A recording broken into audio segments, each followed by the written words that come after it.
ភាពខុសគ្នារវាង power supply PC ជាមួយនឹង power supply របស់ computer ច្រឡំភាពខុសគ្នារវាង power supply ទូរទស្សន៍ជាមួយនឹង power supply computer ក៏វាមានភាពខុសគ្នាតែរបៀបនៃការជួសជុលវាស្តៀងគ្នាច្រើនហើយសិស្សទាំងអស់គឺអាចគាត់បានឆាតមកសួរខ្ញុំអំពីតើដោយសារតែគាត់បានរៀនចេះជួសជុលផ្នែក scan primary និងផ្នែក primary ហើយតែ secondary គាត់នៅត្រូវការឲ្យខ្ញុំបញ្យល់អំពីIC ពីក្របនីតិតើវាមានទូនាទីអីគេ IC ហ្នឹងបើនិយាយអំពីទូនាទីវាគឺវា switch នៅភ្លើងចេញទៅកាន់ main board motherboard របស់ computer ណា switch ហ្នឹងមានន័យថាពេលខ្លះវាអត់ប្រឹងពេលខ្លះវាប្រឹងខ្លាំងមានន័យថានៅពេលដែល computer យើងធ្វើការខ្លាំងគឺនេះវាមានទូនាទីរុញនៅអំពែកឲ្យកាន់តែខ្លាំងព្រោះវាសំចៃបើសិនជាយើងដាក់ direct ទៅរហូតដាក់ឲ្យវាចេញនៅភ្លើងធំទៅរហូតមានន័យថាពេលខ្លះវាប្រើអត់អស់លទ្ធភាពមានន័យថាវាធ្វើឲ្យយើងស៊ីភ្លើងខ្លាំងអញ្ចឹងនៅពេលដែលយើងកុំតើយើងប្រើកំពុងប្រើឧទាហរណ៍ថាយើងលេង game យើងលេង game កម្លាំងវានឹងប្រឹងខ្លាំងជាងកម្លាំង power supply នឹងអូសខ្លាំងជាងយើងគាត់តែបើកកុំចូលវាយ word excel អីវាអត់ប្រឹងទេអញ្ចឹងអានេះទូនាទីវាគឺជាអ្នក switch ឬក៏ជាអ្នកបិទបើកនៅចរន្តដើម្បីឲ្យវាពេលវាត្រូវការខ្លាំងគឺវារុញទៅខ្លាំងពេលណាវាត្រូវការមធ្យមប្រើនៅកម្លាំងតែមធ្យមគឺវារុញទៅមធ្យមពេលណាវា stand by ដូចគុំទៅពេលដែលយើង stand by គឺ motherboard ប្រាប់វាឲ្យវារុញ power supply នេះគឺវារុញទៅគឺលក្ខណៈរុញភ្លើងទៅតិច12 V ដូចគ្នាក៏ប៉ុន្តែគាត់ថាជាភ្លើង stand by មួយសម្រាប់ចិញ្ចឹមទេអត់ទាន់ប្រឹងទេអញ្ចឹងវាអត់មានត្រូវការអំពែខ្លាំងប្រហែលទេតែនៅពេលដែលយើងចាប់លេង game វាចាប់រុញអំពែទៅខ្លាំងតែម្ដងពីព្រោះវ៉ុលវាអត់ស្រត់ទេវាមិនអាចស្រត់បានទេដូចថាច្រក12 V ឬក៏ច្រក5 V គឺត្រូវចេញទៅ5 V ជាប់រហូតគឺអត់មានពេលដែលវាធ្វើការខ្លាំងប្រឹងរុញដល់ទៅ12 រុញដល់24 V អត់ទេគឺរុញតែ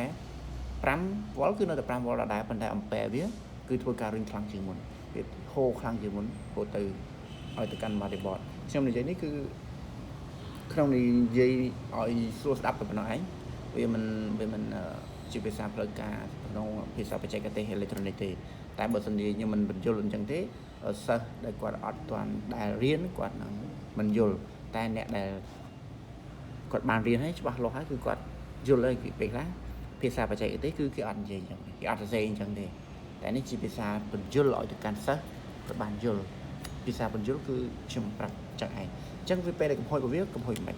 កំហុសរបស់ power របស់ IC ទាំងពីរគ្រាប់នេះគឺយើងឆែកមើលយើងអាចដឹងពី VCC របស់វាបាន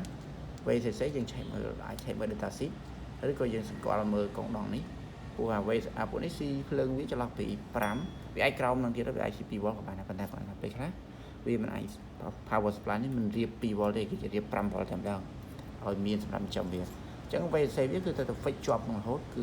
ចូល5 V ទាំងអស់តែជើងផ្សេងជើងផ្សេងមានន័យថាជើងដែលវាមានជើងប្រមាណជើងទាំងអស់វាគឺ14ណាស្អីនេះ14អញ្ចឹងជើងទី1គឺគេរាប់ពីបជ្រុយនេះបជ្រុយជើងទី1គឺខាងឆ្វេងនេះជើងទី1ទី2អញ្ចឹងទៅណាទី1ទី2ទី3ដេញរហូតដល់ជើងទី14គឺជើងចុងទៅវិញជើងទី14អញ្ចឹងជើង input វាអញ្ចឹងវាមានភ្លើងចូលភ្លើងចេញភ្លើងបូកភ្លើងដកទៀតអាហ្នឹងណាមាន input វាមាន output ពិសេសហ្នឹងអញ្ចឹងដល់ពេលណាវាបជាជើងមួយណាពេលណាវាជើងជាមួយណាពេលណាវាជាទាំងអស់ឲ្យជើងធ្វើការដើម្បីប្រឹងកម្លាំងឲ្យអំពែហ្នឹងរុញទៅគ្រប់ទៅកាន់ motherboard ដើម្បីឲ្យ motherboard ហ្នឹងមានធម្មពលគ្រប់គ្រាន់ក្នុងការអូស game អូសអីចឹងទៅអញ្ចឹងអាទូរទស្សន៍វាខុសគ្នាពី computer ទូរទស្សន៍គឺប៉ុណ្ណាប៉ុណ្ណឹងហើយវាភាគច្រើនគឺប៉ុណ្ណាប៉ុណ្ណឹងទូរទស្សន៍ពីមុនណាប៉ុន្តែបច្ចុប្បន្នហ្នឹងក៏មានទូរទស្សន៍ដែរគេលក្ខណៈវាចូលលក្ខណៈទំនើប2020 2019នេះគឺមានលក្ខណៈ power supply វាគឺរបៀបហ្នឹងដែរពេលដែលប្រឹងខ្លាំងវារុញខ្លាំងឬពេលខ្លាំងដូចគ្នាដើម្បីសំចៃភ្លើងអញ្ចឹង power IC ពួកនេះគឺយើងអាចដឹងកំហុសរបស់វាបានយើងឆែកមួយជើង VCC វាបើសិនជាមាន volt ឲ្យវាហើយទាំងពីរគ្រាប់មាន volt ដូចថា5 volt គឺ5 volt អញ្ចឹងទៅអញ្ចឹងបើយើងឆែកអត់មាន volt បញ្ជាក់ថាយើងត្រូវផ្គត់ផ្គង់ volt ឲ្យវាសាកនៅពេលយើងផ្គត់ផ្គង់ volt ឲ្យវាក្តៅនិងវាខូចហ្នឹងជារបៀបរកស្រួល ព្រោះអីបើសិនជាយើងចង់ឲ្យច្បាស់ហើយហ្នឹងក៏យើងយកឆែកជាមួយនឹងប្រើអូស៊ីគ្រប់ឆែកក៏បានណាហើយទាំងបញ្ជាក់ផងដៃជើងទាំងអស់ហ្នឹងគឺវាសិតតែមានទូនទីរបស់វាទាំង14ហ្នឹងតែជើងដែលសំខាន់គឺជើង